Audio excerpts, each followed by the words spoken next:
Over the years, the on-screen incarnations of the Joker have been good, they have been great, and they have been, what the hell is that? In October, I think we're going to have another good one.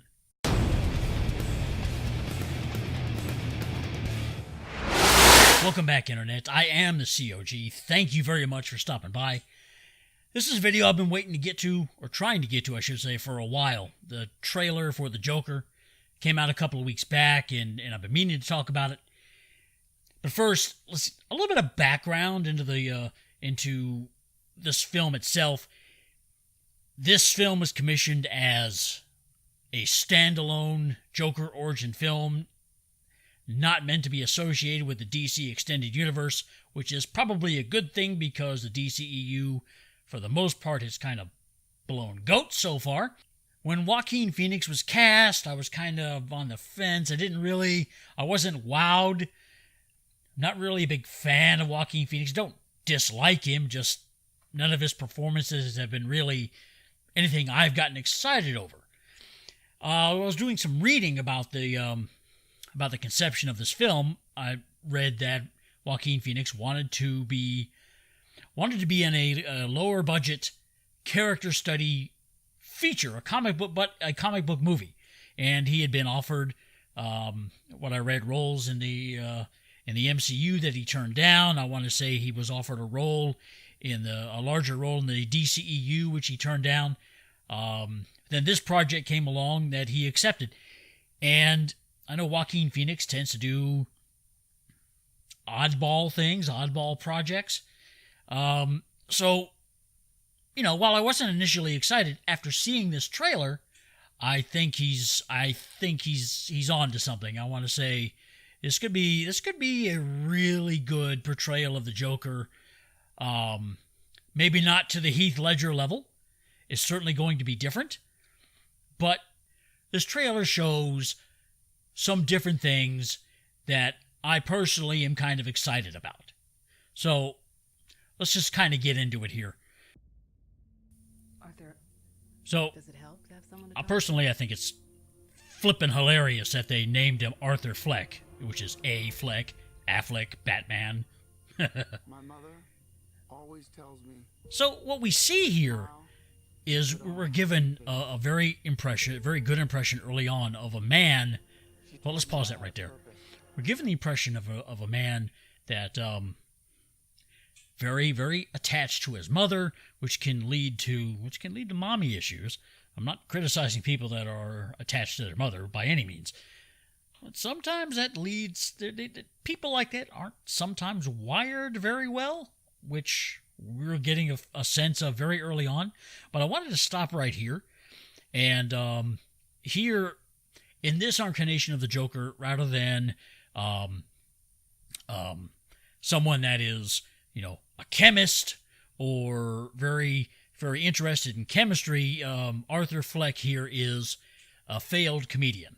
We see him here. It looks like he's working on some of his material. And this paragraph here toward the bottom of this page reads, "The worst part of having a mental illness is people expect you to behave as if you don't." That's a pretty good indicator that we're going to get somebody that is going to get to be unhinged. So, yeah. I was already at this point, I was really excited about this portrayal of a psychopath, but it doesn't seem to be the ordinary Joker psychopath that we're used to. As you see, as this trailer goes on, there's no hint of a chemical accident that turns his skin white, and that's what actually drives him crazy. We get to see a lot of other things in his environment that lead to his breakdown. I mean, here he's just trying to bring some joy to the world with a job. The world is beating him down. Oh, that hurts. He gets his ass kicked here, picked on, and here we get another indication. He's getting unhinged. I'll pause that again. What I really see in this trailer is we kind of get a mini story. But it's not so much that you don't still want to see the film and see what happens. But during the course of this trailer, we see someone become unhinged. And it's done really, really well. If there's if you've learned anything about me, you should know that I really appreciate and love the art form of the movie trailer, and this one is very good. And it's not your standard superhero type of trailer. I mean, one of the challenges that filmmakers have with this film is, how do you do a film for the origin of an iconic villain? And to me, the Joker is on the level of Darth Vader, in my opinion, as an iconic villain.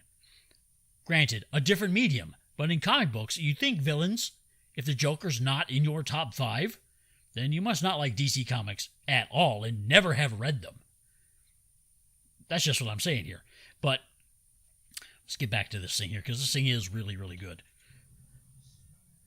Here we see more of his attachment to his mother. I don't know if it's an unhealthy attachment, but... And then Arkham State Hospital, we know that we're in. We know whether we're in Gotham. I mean, you see the environment he has to live in. And here we get to see him in his comedic environment. Now, this section right here, this part right here, right here. Pause that again. Right there, with the music playing in this trailer, they chose, I think it's Nat King Cole's Smile. It goes along with the clown imagery. It's very kind of a feel-good song, but it's very counter to what we're seeing in this trailer, to this point. And this little, let me back this up a little bit. This part right here where he's sitting in this dressing room and he's kind of forcing himself to smile like this, and he's pulled his mouth, really tight, and there's a lot of tension there. When he just lets it go and they put that impact sound effect like that just says that this dude is screwed up, and he's getting more screwed up by the minute. Now here on the subway, it looks like the aftermath of when he got his ass kicked in the alley, gets his ass kicked again, and it's very, very counter to the message his mother tries to give him that he talks about. The very counter to the message of putting a smile on people's faces. And when the world is standing in your way and basically when the world is shitting on what your mother has told you is your purpose in life. For someone that is not wired right, I mean, that can have a very, very weird impact on how you end up. And we just see him descending into insanity throughout the rest of this trailer. Now, this is also very interesting.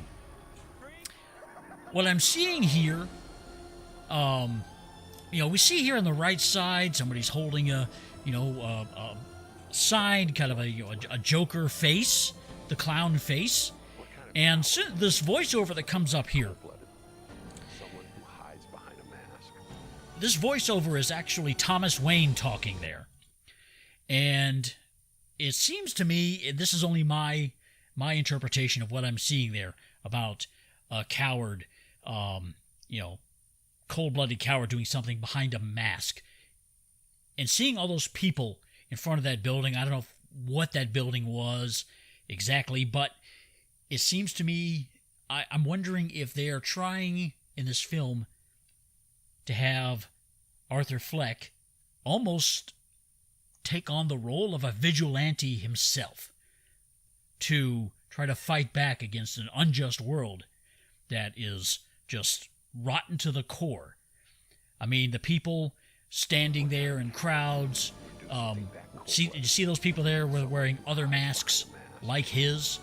It seems like he's speaking to these people, and they're supporting him. So this makes me think, at least at the early on, when he descends into madness, he sees himself as a bit of a vigilante, which is a nice ironic twist to what he becomes, and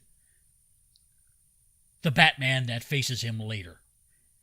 Which brings us to something else which is pretty awesome. The Thomas Wayne interview where he's criticizing that coward in a mask. We really get a sense of some sort of vendetta that Arthur Fleck may have against the Wayne family, and he wants to get back at the Wayne family by messing with a young Bruce Wayne here. You see him forcing the smile on young Bruce Wayne's face. Again, a nice bit of irony as to the future that we know things evolve into.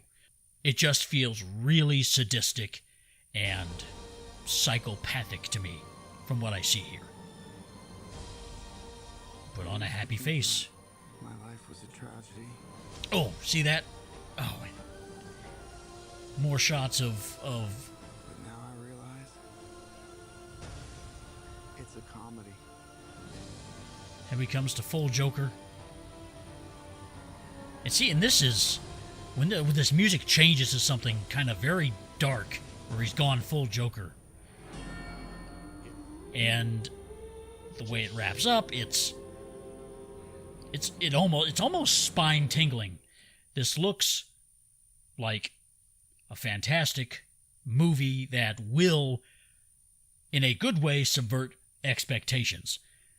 The purists, the Joker purists, of which I am not necessarily. I don't follow the Joker religiously, but the liberties that looks like they're going to take with the origin story are not going to be a problem for me if this trailer is a good indicator of the final product.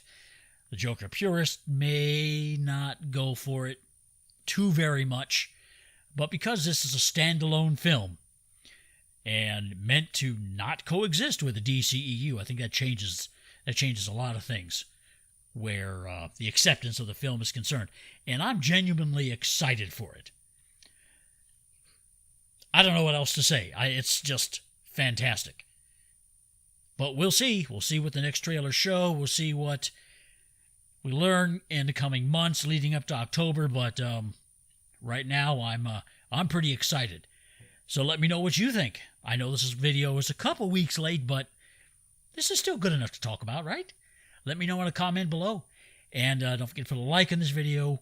And if you enjoy my content, please, oh please, hit that subscribe button and ring that notification bell so you don't miss anything. It helps out the channel tremendously. And I want to thank all the recent new subscribers that have come to my channel. I very, very much appreciate it, and I'm going to do everything I can to make sure things stay interesting for the long haul. Thank you.